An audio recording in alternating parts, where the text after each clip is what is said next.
Hello বন্ধুরা, অর্পিতা আর কিট্টুর নতুন ব্লগে তোমাদের অনেক অনেক স্বাগত। আগেই বলেছি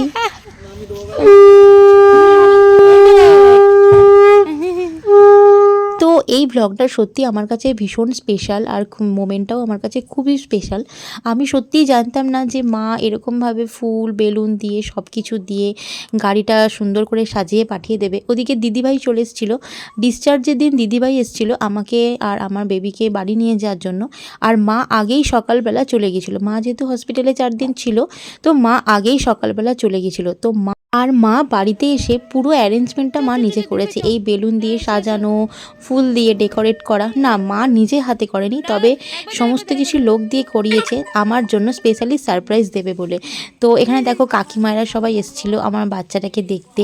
তো আর এখানে লেখা ছিল ওয়েলকাম, যেটা ফুল দিয়ে সাজানো হয়েছিল, বেলুন ফুল।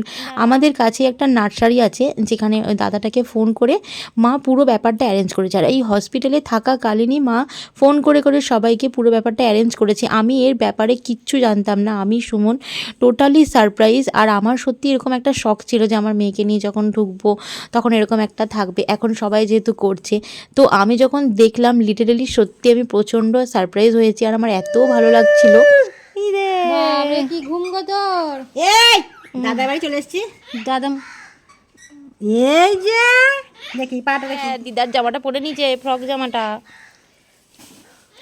এই তো যাই হোক, আমার মেয়েকে যে জামাটা পরানো হয়েছে ওটা মাই দিয়েছিল। আর মা এখানে দেখো দুধ দিয়ে আমার মেয়ের পা ধুয়ে দিচ্ছে, হলুদের ফোঁটা দিয়েছে।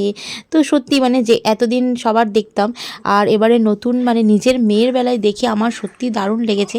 আমার মানে খুবই ভালো লাগলো। আমি ভাবলাম যে ফেসবুকের ব্লগে টাইম লাইনে এই পুরো ব্যাপারটা শেয়ার করি। শুধু তাই নয়, রুমে ঢুকে আরও সারপ্রাইজ, মানে একের পর এক ব্যাক টু ব্যাক সারপ্রাইজ। রুমে ঢুকেও দেখি আমি পুরো রুমটা এরকম বেলুন দিয়ে সুন্দর করে ডেকোরেট করা, সাথে আবার গোলাপ। তো এখানে দেখো আমার বেবি ঘুমাচ্ছে, আমার কিট্টু সোনা, তোমাদেরকে তো বলা হয়নি, ওর ডাকনাম হচ্ছে কিট্টু। পরে তোমাদের সাথে আরও ওই সমস্ত কিছু ব্লগগুলো শেয়ার করব। তো যাই হোক, আমার ভীষণ ভালো লাগলো।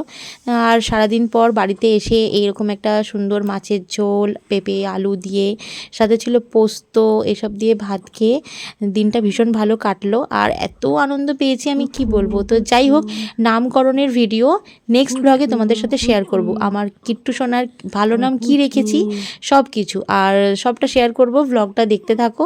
আমার আর কিট্টুর ব্লগ ভালো লাগলে পেজটা ফলো করো, আর লাইক আর শেয়ার করো। বাই।